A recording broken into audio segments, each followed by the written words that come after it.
Қайырлы күн достар, бүгін сіздермен фаршированный перец жасайтын боламыз. Қысқа арналған салаттың түрі. Бізге капуста, сладкий перец, сәбіз керек болады және чеснок. Капустамызды арнайы өзінің осындай капуста турағышы бар құрылғысы. Осының көмегіне жүгіне отырып, біз капустамызды өткізіп алатын боламыз. Сіздерге көрініп тұр деп ойлаймын. Өте жақсы жіңішке майда болып туралады.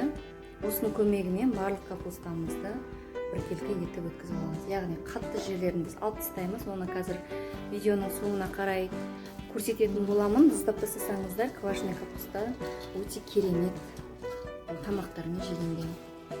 Мінекей барлық капустаны осылай етіп турап дайындап алатын боламыз.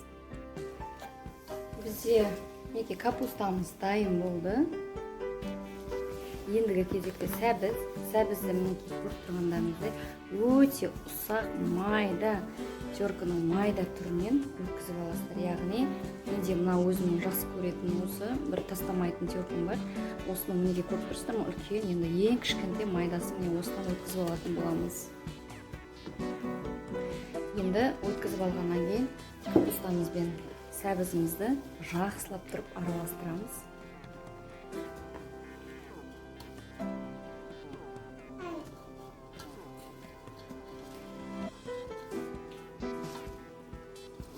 Барлығын астынан дұрыстап жақсылап араластырып алыңыздар. Мінекей барлығы дайын болған секілді барлығын біркелкі етіп араластырдық. Менде сәбізі көптеу, себебі өзім сәбізі көптеу қостым. Ал сіздер сәбізін аз қоссаңыздар, рецепт бойынша жасасаңыздар болады. Одан кейін көре жатасыздар, келесі тағы екінші мәрте жасаған кезде. Енді мінекей перецімізге келетін боламыз. Перец біздер қайнаған суда кішкене 3-4 минут бұқтырып алатын боламыз. Мен де перецтің барлығын жуып тазалап қойдым. Мінекей осылай етіп, ішін бәрін ашып тазалап, барлығын осындай терлік етіп тазалайтын боламыз. Енді сіздерге өзімнің оңай жолмен тазалайтын көрсетіп жіберейін. Яғни перецті аламыз мінекей. Осы жеріне басып жіберсеңіздер, оңай өзі шыға қояды. Мінекей ішін жақсылап тазалап алып жүреміз. Міне бізде дайын. Керек еместері бар. Алып тастайтын боламыз. Көрдіңіздер ме? Барлығы таза. Міне тағы біреуін көрсетіп жіберейін. Өте оңай. Сонда басы өзі осылай түсіп қалатын болады.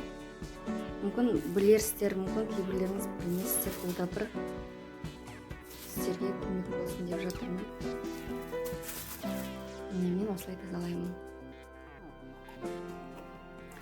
Енді перецтерімізді қайнаған суда 3-4 минут бұқтырып алатын боламыз. Мінекей бізде суымыз дайын болды. Енді перецтерімізді осылай салып шығамыз ішіне. Барлығын салып 3-4 минут кішкене жіпсігенше ұстайтын боламыз. Іске сәт. Енді біз переціміз дайын боламыз дегенше, яғни маринадтың суын дайындайтын боламыз. Ара соймызды. Оған 1 литр су керек таза фильтрден және тұз 2 үлкен ас қасықпен және де 200 грамм қантымызды саламыз. 9% уксустан 150 мл қоямыз. Және шемішкі май, сұйық майдан 100 мл. Барлығын жақсылап араластырамыз.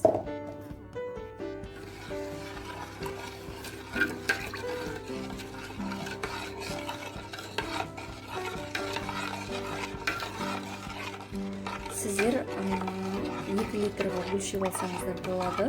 Бұл яғни мысалы көптеген банка жабатын болсаңыз, осы 1 литрлік осы рецепт бойынша бірнеше литрге жасап дайындап қойсаңыздар болады. Мен мысалға бұл маған аздық еткеннен кейін мен мына жақта 2 литр бөлек тағы дайындап алдым.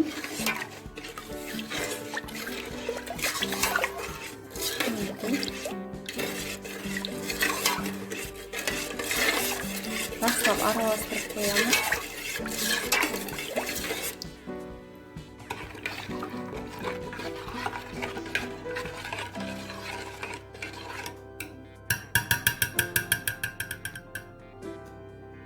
Енді перецimiz уже дайын болып қалды. Келесі кезекте біздер капустамызды салып көрсететін боламын. Мінекей, судан алдым, өте прям жұмсақ, жақсы болған. Және бізге чесногымызды осындай майда етіп блендерден өткізіп алатын боламыз. Көріп тұрсыздармыз. Енді перецimizni алып, ең түбіне чеснок саламыз аздаған, және үстіне капуста сәбізімізді салатын боламыз.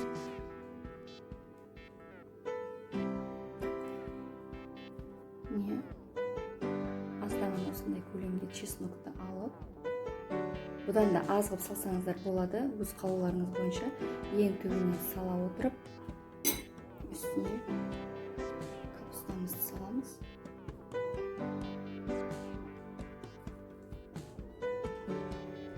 Яғни нығыздап сала бересіздер.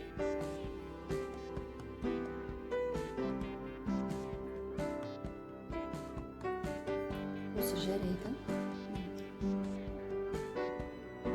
Осылайынан барлығын тізіп салып дайындап шығамыз.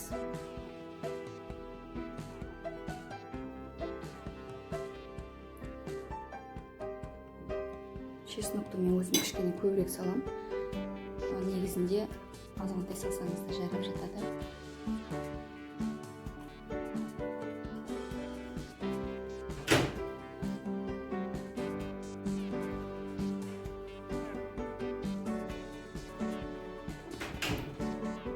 Барлығы түсінікті деп ойлаймын. Тура осылай барлық перецтеріңіз ішіне начинка біткенше салып шығатын боласыз. Бізде мінекей банкаларымыз барлығы дайын тұр. Енді сіздерге сала беріп көрсетіп шығайын. Тек қана ішіне осылай сала бересіздер бет-бетімен.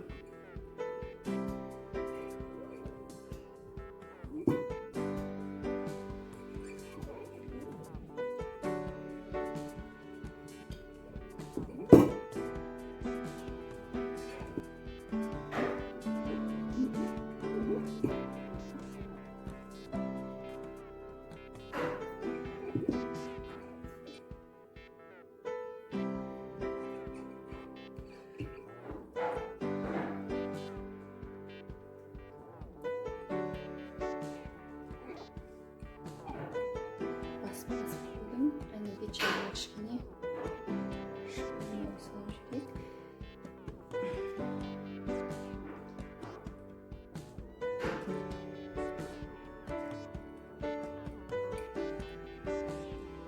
Yani üzerinizi kestirip alasızlar.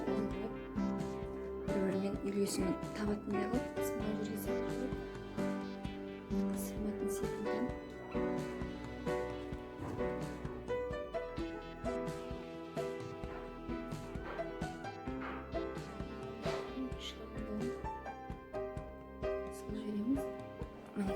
Болды.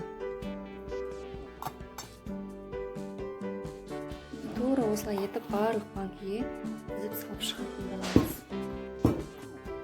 Негізінде 2 литрлік өте ыңғайлы. Ашып жеген кезде енді барлығын бірден жиып тастай алмайсыздар. Сол себепті 2 литр өте ыңғайлы. Мінекей бізде барлығы дайын болды. Енді осы дайын болған банкаларымызға маринадымызды құйып шығатын боламыз. Мен бірінші 2 литрліктен бастаймын.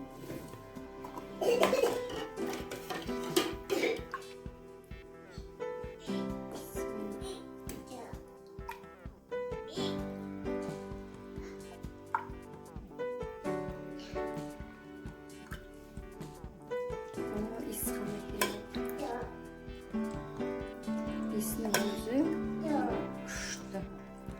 Тәбетімізді ашып жібереді.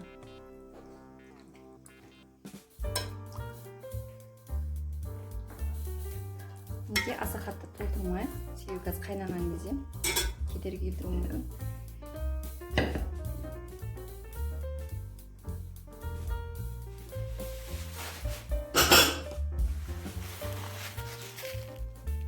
Менде барлығы дайын болды. Енді кастрөлімізге суды құйып қайнатып, астына шүберек салып 20-25 минут бойы қайнататын боламыз. Аузын жауып тастамаймыз. Яғни 20-25 минут өткеннен кейін барып біз жабатын боламыз. Мінекей, бізде жақсылап қайнап жатыр. Осылай 20-25 минут бойы ұстайтын боламыз. Содан кейін жауып тастай бересіздер.